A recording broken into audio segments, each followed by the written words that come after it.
نحمده ونصلي على رسوله الكريم اما بعد بسم الله الرحمن الرحیم. عزیز طلباء، آج ہم مختصر معنی الثالث زندگی کا سبق نمبر 98 شروع کر رہے ہیں. سب سے پہلے ہم آج کے آگے تعلیمی سبق سے متعلق عبارت کو پڑھتے ہیں. اس کے بعد پھر سبق کا خلاصہ میں عبارت کو ترجمہ اور مختصر تشریح پڑھیں گے. عزیز طلباء، آج کی سبق کی ابتدا منتقل سے ہو رہی ہے اور عبارت پر توجہ فرمائیں. قد ينتقل من ما يشبه به الكلام إلى ما لا يلائمه ويسمى ذلك الانتقال الاقتضاب، وهو في اللغة الاقتطاع والارتجال، وهو الاقتضاب مسح العرب الجاهلية من الذين المحترمين بالفاء والضاد المعجمة الذين أدركوا الجاهلية والإسلام الذي تقال في الأساس ناقة محترمة تبع نصف أذنها ومن محترمة التي الجاهلية والإسلام كأنما قطع نصفه حيث كانت الجاهلية كقوله لو أرى الله أن في الشيء خيرا جاورته الأبرار في الفرد شيئا. عزیز طلباء، قد ينتقل مسلم علیہ الرحمن یہ بات فرما رہے ہیں کہ بعض اوقات کلام کی ابتدا سے مقصود کی طرف اس طرح انتقال کیا جاتا ہے کہ ابتدا اور مقصود میں موصلت نہیں پائی جاتی. تو اس انتقال کا نام اقتضاب اور ارتجال ہے. اقتضاب کا پھر مصنف علیہ الرحمن نے لغوی معنی بتایا ہے کہ اقتضاب لغت میں کاٹنے کو کہتے ہیں اور تیاری کے بغیر انتقال کرنا. اقتضاب زمانے جاہلیت کے عربوں اور ان کے متصل محترمین شعراء کا مزن ہے. بعض والے اس کو اچھا نہیں سمجھتے، کہتے ہیں وقت منتقل نہیں ہے اور کبھی منتقل کیا انتقال کیا جاتا ہے. من ما يشبه به الكلام چیز سے جس طرح کی ابتدا کی وہ مانا یراد ہوں وہ چیز کی طرف سے اس کی مناسب نہیں ہوتا ہے. ہمارے پر انتقال اقتضاب رسانہ اور اس انتقال کا نام اقتضاب رکھا جاتا ہے. اور اقتضاب کے وقت میں اقتضاب کو کاٹنے کو کہتے ہیں اقتضاب اور جلد بغیر تیاری کی کلام اور پڑھنے کو کہتے ہیں. انتقال کو کہتے ہیں اقتضاب کی تعریف فرما رہے ہیں.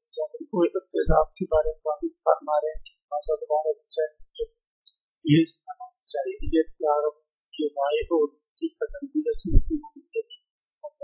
اور ان کا مذہب تھا جو ان کے قریب گزرے ہیں محترمین شعراء میں سے محترمین اور ذات کے ساتھ اے الذین ادرکوا الجاہلیۃ والاسلام زمان جاہلیت اور اسلام دونوں کو پیر مسئلہ کی بھی شاید.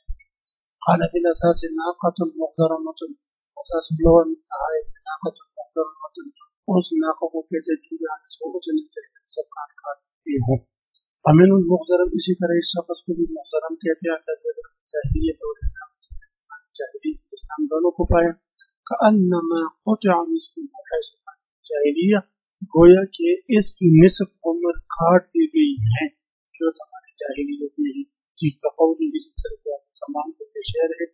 لو ار اللہ ان فی الشیء خیر، شیخ مراد یہاں پر بڑھاپے، اگر اللہ تعالی بڑھاپے میں کوئی خیر کی بڑائی دیکھتا جاورت الابرار فی الخلد شیبت، جنت میں اللہ کے پڑوسی نیک لوگ بڑھاپے کی حالت میں ہوتا ہے. جو جوان ہوں گے تمہارے منہ بڑھاپے کا خیر نہیں ہے.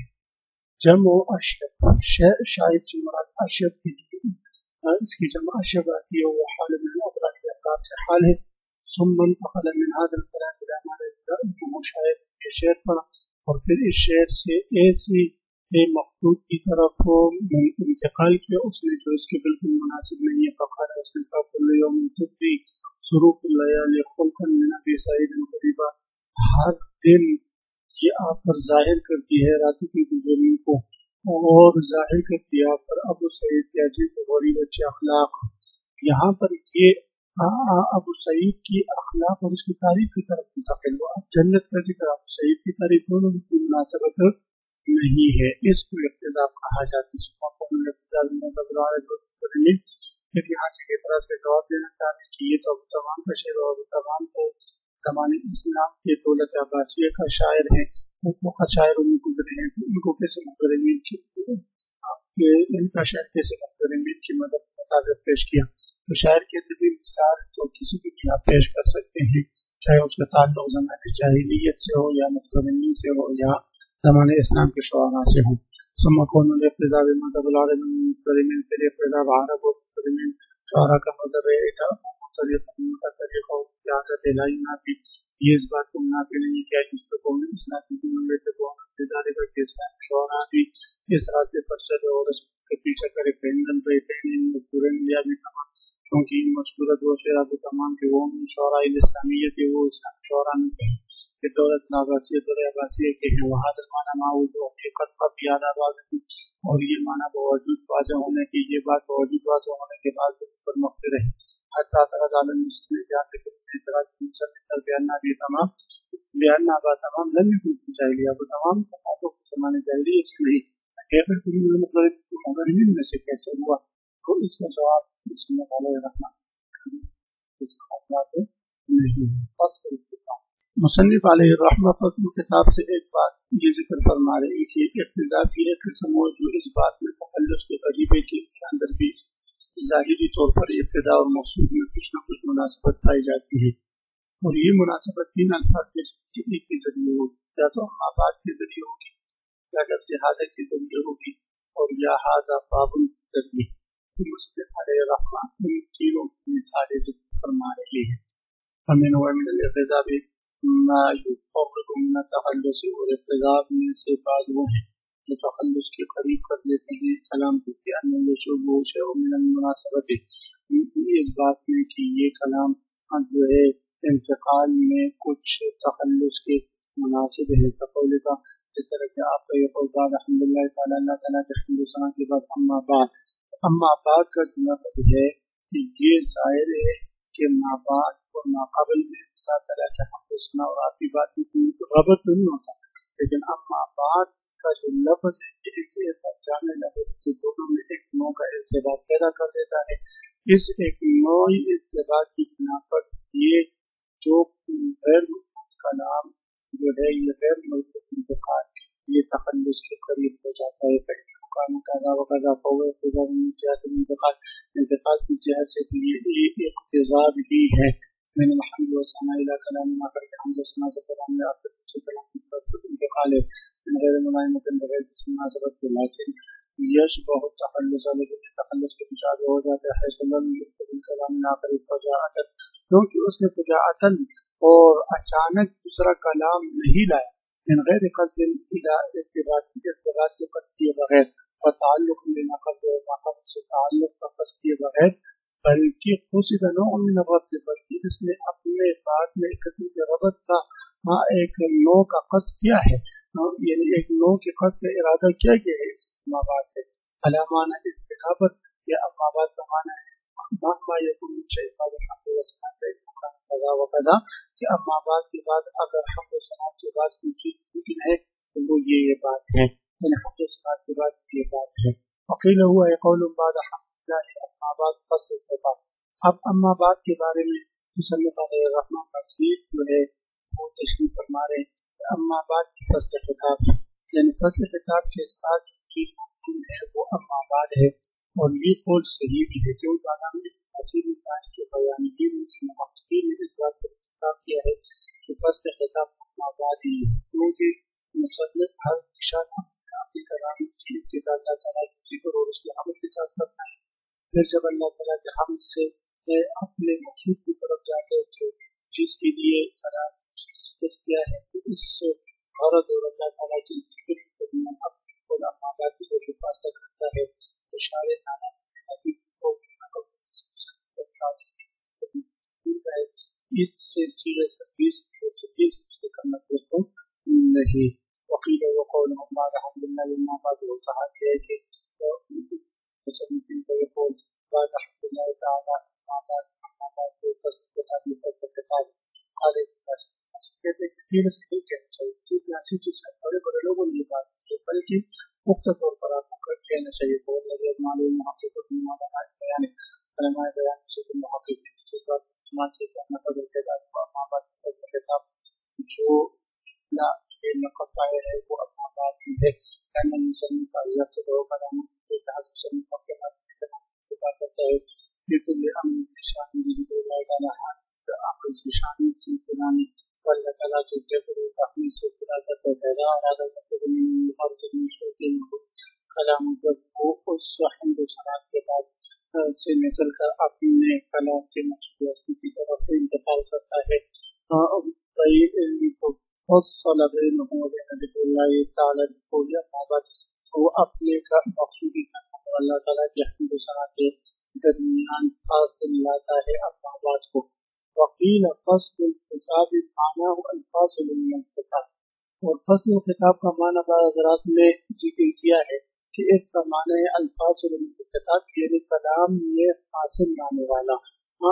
یعنی یہ جو فصل الخطاب کا معنی فصل کا معنی فاصل کی ہے الذي يفصل بين الحق والباطل بحق الباطل کے درمیان تمیز کرتا ہے اعلیٰ ابن مگر بنانا فائل کی صورت میں فصل الخطاب میں فصل بنانا حاصل کیا ہوگا.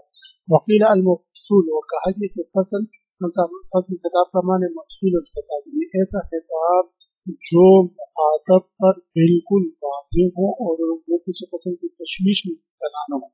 المفصول بالخطاب الذي يتبين من يخاطب به ويعلمه بينا لا يتخفى عليه جو بیان کر دیتا ہے مخاطب پر اور اس کو سکھا دیتا ہے اور پھر واضح کر دیتا ہے اور اس میں کوئی چیز کو تلبس نہیں دیتی. تو وہ بالکل اس صورت کی فصل الخطاب ہم نے فصل سے مفعول کے معنی میں ہوگا. وقول تعالیٰ دوسری مثال دوسری جگہ جہاں جو ہے اقتضاب قریب من التخلص ہوتا ہے اور وہ غیر متناسب کلاموں کے درمیان لفظ حاضہ کے ذریعے تھوڑی سی مناسبت پیدا کی جاتی ہے. لفظ حاضہ بھی تو غیر مقصود کلاموں کے درمیان مناسبت پیدا کر دیتا ہے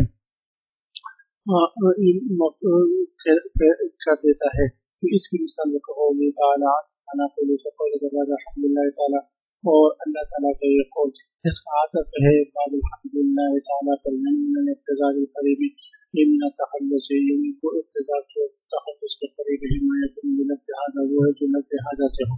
ہم آپ کے قول تعالیٰ سے اللہ تعالیٰ کا یہ قلبہ کا ذکر آگے جنت کے ذکر کے بعد حاضر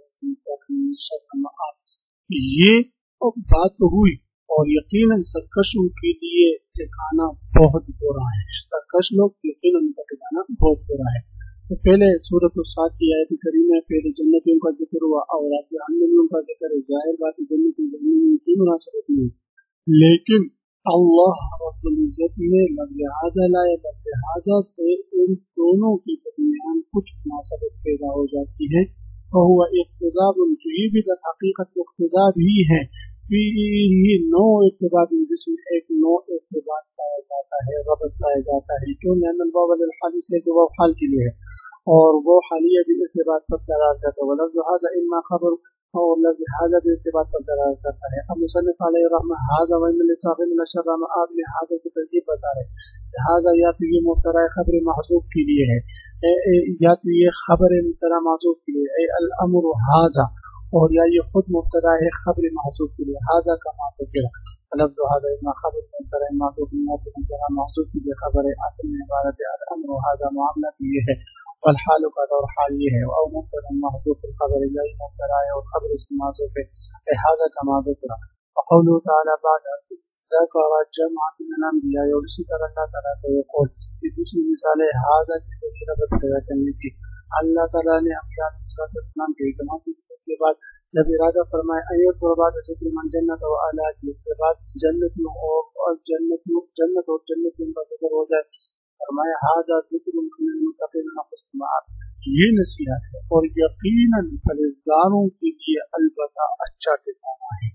تو انبیاء کے ذکر کے بعد جنت اور متقین کا ذکر بظاہر کی مناسبت نہیں تھی لیکن حاضہ نے یہ ربط پیدا کر دیا کہ اس بات کی خبر کی اس بات کے ساتھ آنے قول کو ذکر حاضہ ذکر میں ذکر جو ہے حاضہ یہ حاضہ کے لیے خبر ہے. خبر کی اس بات کے ساتھ حاضہ کو ذکر کیا ہے ایک حاضہ مشہور اور حاضہ ذکر کی ترتیب خبر دے رہی لأن في مثل قوله تعالى حاضر وإن للطاغين لحاظة مبتلى ورزق خبر محسوب مبتلى ومحسوب خبر مبتلى وخبر محسوب. قال ابن الأثر ابن